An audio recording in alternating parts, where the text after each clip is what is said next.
Hello प्यारे बच्चों, कैसे हैं आप लोग। आई होप बहुत अच्छे होंगे और क्लासेस को एंजॉय कर रहे होंगे। आज हम लोग हिंदी के बहुत ही महत्वपूर्ण प्रश्नों को सॉल्व करने वाले हैं जो सभी एग्जाम्स में आते हैं। आज आपका पहला प्रश्न है, हिंदी भाषा की कितनी विख्यात बोलियां हैं। पहला ऑप्शन है 4, दूसरा है 10, तीसरा है 8 और चौथा है 5। फटाफट उत्तर दीजिएगा। हिंदी भाषा की विख्यात बोलियों की संख्या कितनी है।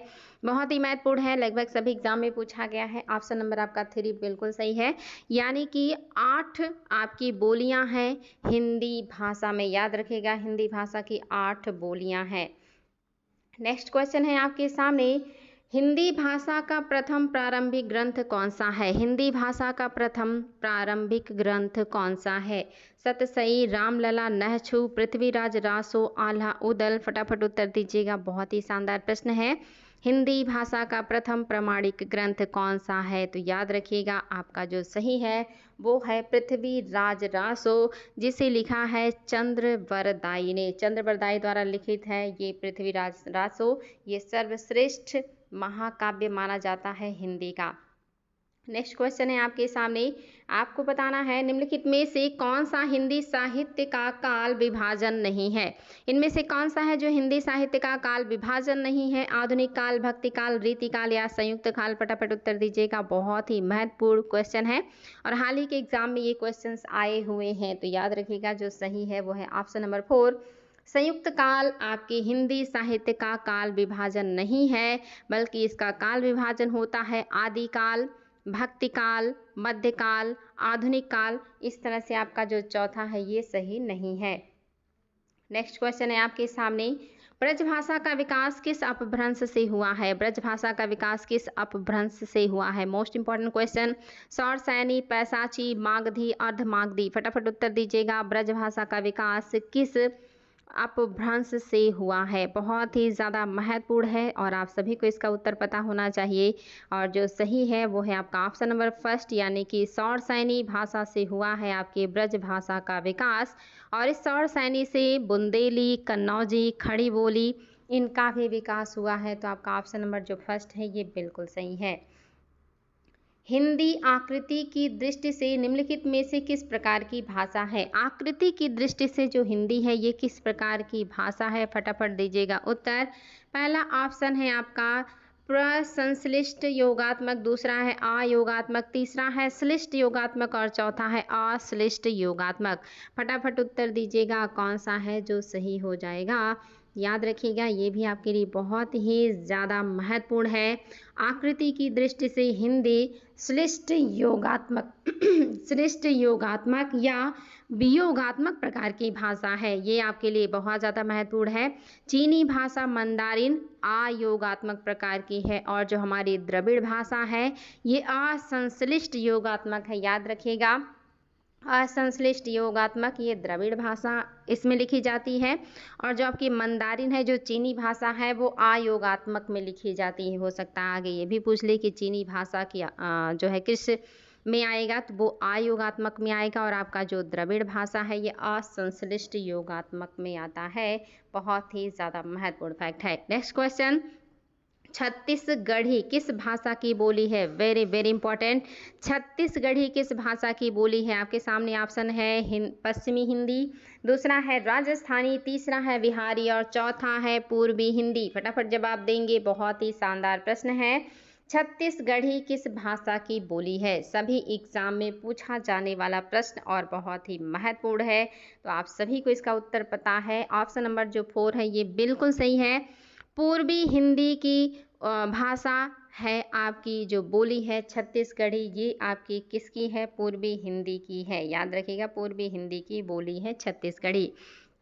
इनमें से कौन भक्तिकाली कवि नहीं है। भक्तिकालीन कवि नहीं है, आपको ये बताना है। आपके सामने ऑप्शन बिहारी, सूरदास, कबीरदास और तुलसीदास।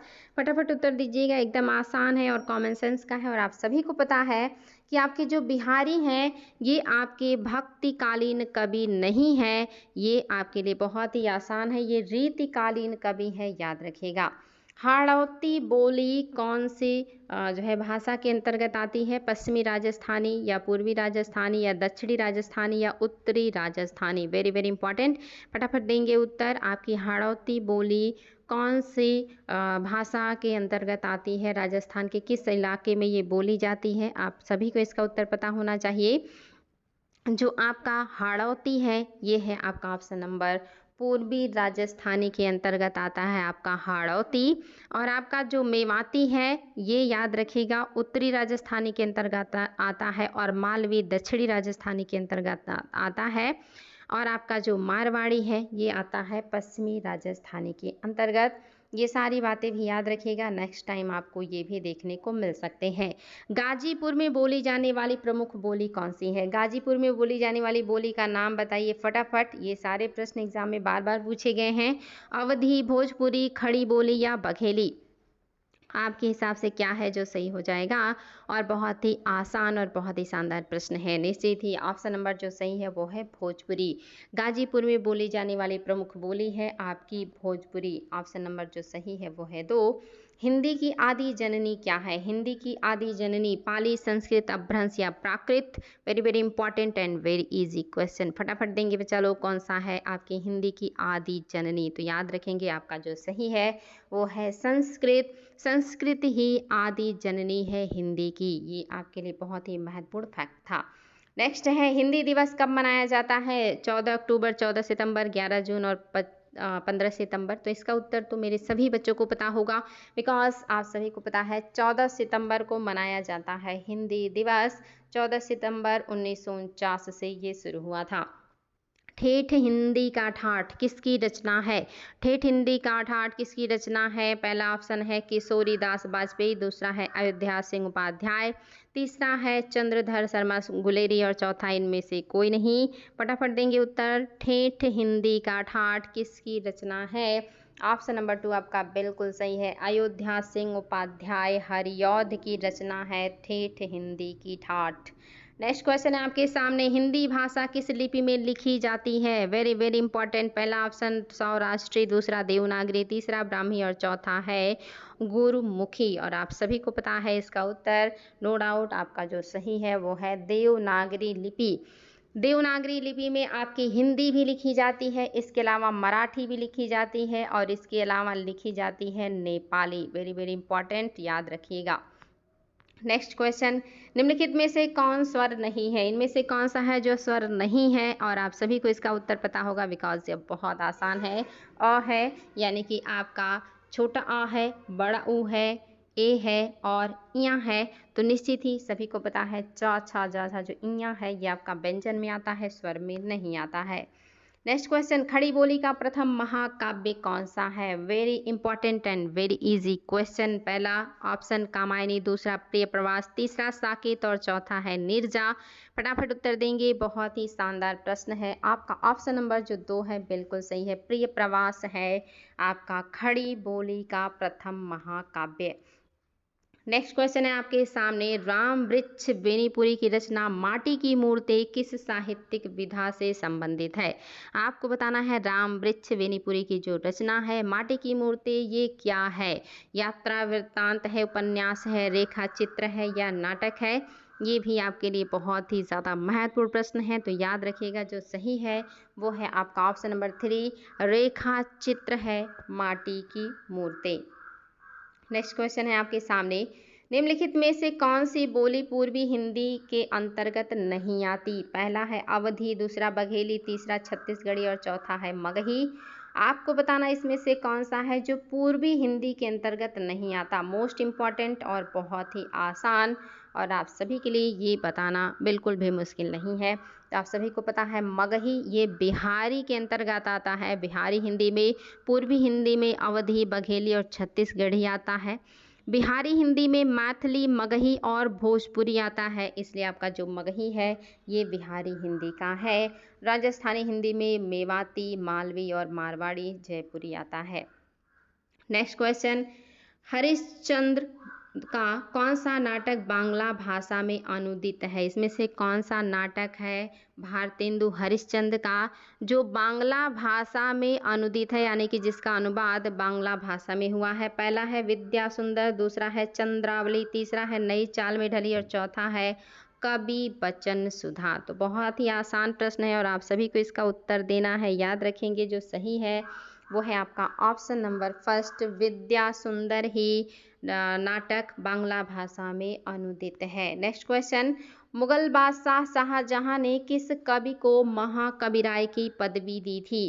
पहला ऑप्शन सेनापति, दूसरा कबीर, तीसरा बनारसी दास और चौथा है सुंदर। फटाफट देंगे बच्चा लोग उत्तर, बहुत ही महत्वपूर्ण है, कई बार एग्जाम में पूछा गया है कि मुगल बादशाह शाहजहां ने किसे महाकविराय की पदवी दी है, तो ये है सुंदर। इसके अलावा एक और क्वेश्चन आता है कि मुगल बादशाह शाहजहां ने किसे गुड़ समंदर की उपाधि दी थी? तो लाल खां को गुड़ समंदर की उपाधि लाल खां को दिया था शाहजहां ने। निम्नलिखित में से कौन ज्ञान आश्रयी शाखा के कवि हैं? इनमें से कौन से कवि हैं जो ज्ञान आश्रयी शाखा के हैं? कबीरदास, तुलसीदास, रहीमदास या मलिक मोहम्मद जायसी। और ये क्वेश्चन भी आपका बहुत आसान और बिल्कुल कॉमन सेंस का है, आप सभी को पता होगा। ज्ञान आश्रयी शाखा के जो कवि हैं वो हैं आपके कबीरदास, क्योंकि जो तुलसीदास हैं ये राम भक्ति शाखा के हैं, रहीमदास कृष्ण भक्ति शाखा के हैं और आपके जायसी हैं सूफी प्रेमाख्यान धारा के। तो आपका केवल और केवल क्या सही हो जाएगा? कबीरदास ही ज्ञान आश्रयी शाखा के हैं।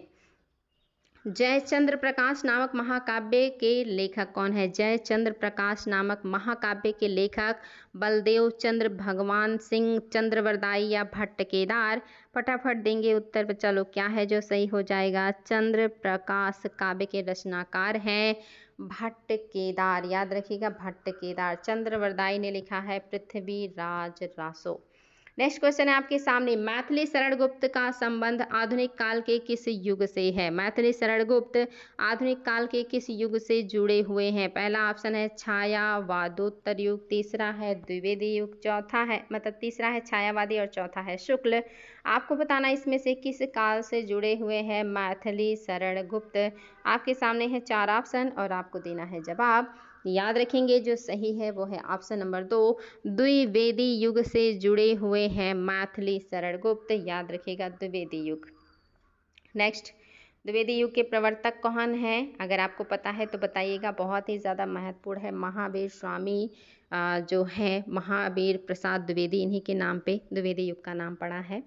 ठिठुरता हुआ गणतंत्र इस व्यंग संग्रह के व्यंग्यकार कौन है? ठिठुरता हुआ गणतंत्र इस व्यंग्य संग्रह के व्यंग्यकार मैथिली शरण गुप्त, भवानी प्रसाद मिश्र, धर्मवीर भारती या हरिशंकर परसाई।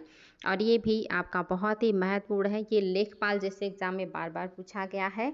आपका जो सही है वो है हरिशंकर परसाई है ठिठुरता गणतंत्र के लेखक, बहुत ही ज़्यादा महत्वपूर्ण है। आगे बढ़ेंगे, नागमती वियोग वर्णन के रचनाकार कौन है? नागमती वियोग वर्णन, पहला ऑप्शन है मलिक मोहम्मद जायसी, दूसरा मुक्तिबोध, तीसरा यशपाल और चौथा है अज्ञे। फटाफट उत्तर देंगे, नागमती वियोग वर्णन के रचनाकार कौन है? तो ऑप्शन नंबर आपका फर्स्ट सही है, मलिक मोहम्मद जायसी। शेरशाह सूरी के टाइम पीरियड से जुड़े हुए हैं और इन्होंने पद्मावत भी लिखा है।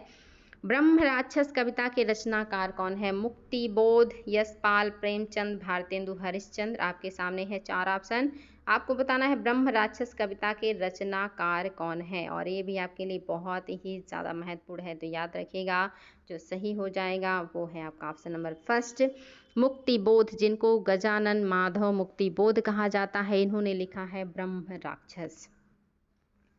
नेक्स्ट क्वेश्चन है आपके सामने, झूठा सच के रचनाकार कौन है? झूठा सच के रचनाकार यशपाल, मुक्तिबोध, मलिक मोहम्मद जायसी, इनमें से कोई नहीं। और ये भी आपके लिए बहुत ही शानदार प्रश्न है, याद रखिएगा झूठा सच के जो रचनाकार है वो हैं आपके यशपाल। ऑप्शन नंबर फर्स्ट आपका बिल्कुल सही है। नेक्स्ट क्वेश्चन है, असाध्य बीड़ा कविता के रचनाकार कौन है? असाध्य बीड़ा कविता के रचनाकार सच्चिदानंद, हीरानंद वात्स्यायन, मलिक मोहम्मद जायसी, प्रेमचंद या भारतेंदु हरिश्चंद्र। फटाफट देंगे उत्तर, असाध्य बीड़ा कविता के रचनाकार कौन है? ये है हीरानंद आपके वात्स्यायन, सच्चिदानंद हीरानंद वात्स्यायन ने लिखा है असाध्य बीड़ा। नेक्स्ट क्वेश्चन, तुलसीदास की ब्रज भाषा में लिखित काव्य कौन सी है? कौन सा काव्य है जो तुलसीदास ने ब्रज भाषा में लिखा हुआ है? कवितावली, गीतावली, विनय पत्रिका या सभी? फटाफट देंगे उत्तर बच्चा लोग। तुलसीदास की ब्रज भाषा में लिखित रचनाएं कवितावली, गीतावली, विनय पत्रिका, दोहावली, ये सभी के सभी हैं, यानी कि ऑप्शन नंबर 4 बिल्कुल सही है। पश्चिमी हिंदी के अंतर्गत कौन सी बोली आती है? Very very important question. पश्चिमी हिंदी के अंतर्गत कौन सी बोली आती है? कन्नौजी, मेवाती, बघेली और मगही? तो बिल्कुल भी दिक्कत नहीं होना चाहिए। पश्चिमी हिंदी के अंतर्गत कन्नौजी, खड़ी बोली, ब्रजभाषा, हरियाणवी, बुंदेली, ये सभी आते हैं। तो आपका जो सही है वो है ऑप्शन नंबर फर्स्ट, कन्नौजी। साथ ही मैंने बताया था पूर्वी हिंदी में अवधी, बघेली और छत्तीसगढ़ी आता है। बिहारी हिंदी में मगही, मैथिली और भोजपुरी आता है। जयशंकर प्रसाद की कौन सी काव्य रचना और तुकांत शैली में लिखी गई है? आपको बताना है जयशंकर प्रसाद की कौन सी रचना है जो अतुकांत शैली में लिखा गया है। पहला ऑप्शन है कनक कुसुम, दूसरा है करुणालय, तीसरा है प्रेम पथिक, चौथा है उपयुक्त में से कोई नहीं। आपके सामने है 4 ऑप्शन। आपको बताना है कि कौन सी रचना है जो लिखी गई है आतुकांत शैली में। तो जयशंकर प्रसाद द्वारा आतुकांत शैली में लिखी गई रचना का नाम प्रेम पथिक है। ऑप्शन नंबर जो 3 है ये बिल्कुल सही हो जाएगा, प्रेम पथिक है। तो ये थे बच्चा लोग शानदार 30 प्रश्न आपके हिंदी से। उम्मीद है ये आपको काफ़ी मदद करेंगे सभी एग्ज़ाम्स में। आप किसी भी एग्ज़ाम की तैयारी कर रहे होंगे तो ये सारे आपके एग्ज़ाम में आने वाले बार बार पूछे गए प्रश्न हैं। आज के लिए इतना ही, फिर मिलेंगे ऐसे शानदार टॉपिक के साथ जो आपको आगामी सभी वनडे एग्ज़ाम्स में मदद करेंगे। Thank you so much.